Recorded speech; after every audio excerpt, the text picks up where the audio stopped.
सूरत अल-माऊन कुरान शरीफ की 107वीं सूरा है। ये एक मक्की सूरा है जिसमें 7 आयतें हैं। अल-माऊन का शाब्दिक अर्थ है छोटी दयालुता या मामूली चीज़ें।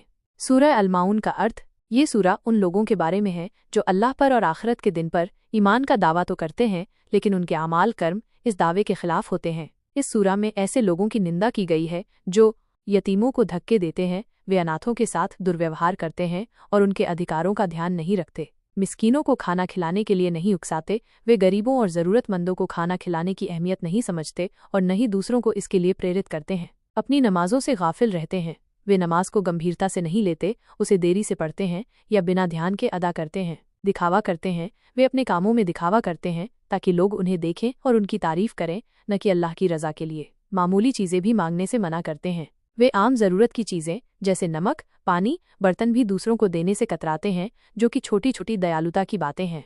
संक्षेप में, यह सूरा उन लोगों की आलोचना करती है जिनकी इबादत सिर्फ दिखावे के लिए होती है और जिनमें दूसरों के प्रति दया और मदद का जज्बा नहीं होता। सूरा अल-माऊन के फ़ायदे और फजीलत। कई हदीसों और इस्लामी विद्वानों के अनुसार इस सूरा की तिलावत के कई फ़ायदे हैं। नमाज की कबूलियत।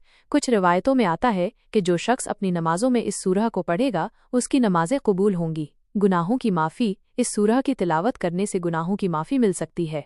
समाज में सुधार। ये सूरा हमें समाज में ज़रूरतमंदों की मदद करने और उनके हक को देने की ताकीद करती है। ये हमें सिखाती है कि हमारी इबादत के साथ साथ हमारे अखलाक और दूसरों के प्रति हमारा व्यवहार भी बहुत अहम है।